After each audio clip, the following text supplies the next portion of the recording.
Breaking news. Telangana రాష్ట్రంలో municipal ఎన్నికల వేళ సీఎం రేవంత్ రెడ్డికి మంత్రులకు బిగ్ షాక్ తగిలేలా కనిపిస్తూ ఉన్నది. హైకమాండ్ వీరికి ఒక పెద్ద టాస్క్ ఇచ్చినట్టు కూడా తెలుస్తూ ఉన్నది.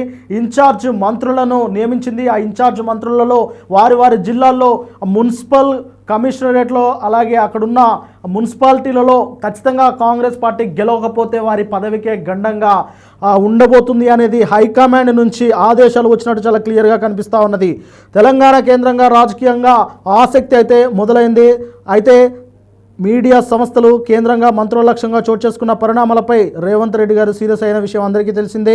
అయితే ఇదే సమయంలో రాజకీయంగా సీఎం రేవంత్ రెడ్డి గారితో పాటు ఆయన కేబినెట్ మంత్రులు ఒక పెద్ద టాస్క్ను ఎదుర్కోబోతున్నారనేది చాలా క్లియర్గా అర్థమవుతా ఉన్నది. ఇది వారి సమర్థతకే పరీక్ష అనేది అర్థమవుతా ఉన్నది. ఈ పరీక్షలు మంత్రులు రాజకీయ భవిష్యత్తుకు ముడిపడి ఉన్నదనేది అర్థమవుతా ఉన్నది.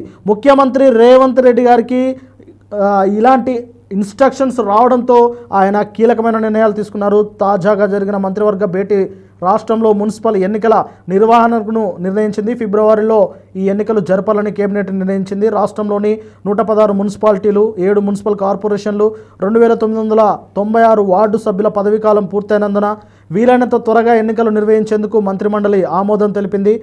డెడికేషన్ కమిషన్ ఇప్పటికే నివేదికను ఇచ్చిందని, దాని ఆధారంగా 2 రోజుల్లో దీనికి సంబంధించిన రిజర్వేషన్లు ఖరారు చేయనున్నట్టు తెలుస్తూ ఉన్నది. ఇక ఫిబ్రవరి 15 అంటే ఆ మరుసటి రోజున దీనికి సంబంధించిన వ్యవహారం పూర్తిగా అయిపోవాలంటే మున్సిపల్ ఎన్నికలు అయిపోవాలని చెప్పేసి వారు ఎన్నికల సంఘానికి లేఖ రాసినట్టు కూడా తెలుస్తూ ఉన్నది. ఈ క్రమంలోనే సీఎం రేవంత్ మంత్రులు సమర్థతకు పరీక్ష పెడుతూ కీలక నిర్ణయాన్ని వెల్లడించారు. మున్సిపల్ ఎన్నికల వేళ మంత్రులను పార్లమెంటరీ జిల్లాల వారీగా ఇన్ఛార్జ్ బాధ్యతలను కేటాయించారు.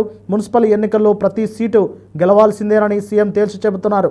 హైకమాండ్ ఈ ఎన్నికలను ప్రతిష్టాత్మకంగా తీసుకోవడంతో మంత్రులకు కేటాయించిన జిల్లాల్లో ఫలితాలే వారి మంత్రి పదవి కొనసాగింపుకు కొలమానమని సంకేతాలు అందించినట్టు తెలుస్తూ ఉన్నది. అంటే ఇక మంత్రులుగా మీరు ఉండాలి, ఇంకొక 3 సంవత్సరాల పాటు ఉండాలి అంటే మీ నియోజకవర్గాల్లోని కాంగ్రెస్ పార్టీ బలపరిచిన అభ్యర్థులను ఖచ్చితంగా గెలిపించుకోవాలి అనేది చాలా క్లియర్గా ఆయన ఇన్స్ట్రక్షన్స్ ఇచ్చినట్టు తెలుస్తూ ఉన్నది. చూడాలి మరి ఈ వ్యవహారంపై మంత్రులు ఏ విధంగా ఎంత సీరియస్గా తీసుకొని శ్రమించి కాంగ్రెస్ పార్టీని గెలిపిస్తారనేది. అయితే ఇదే ఎన్నికల్లో కాంగ్రెస్ పార్టీని దెబ్బ కొట్టేందుకు బీఆర్ఎస్ పార్టీ సైతం చాలా బలమైన వ్యూహాలనే రచిస్తూ ఉన్నది. చూడాలి మరి మున్సిపల్ ఎన్నికల్లో కాంగ్రెస్ వర్సెస్ బీఆర్ఎస్ మధ్యలో బీజేపీ ఏది గెలుస్తుందో అనేది ఆసక్తికరంగా మారింది.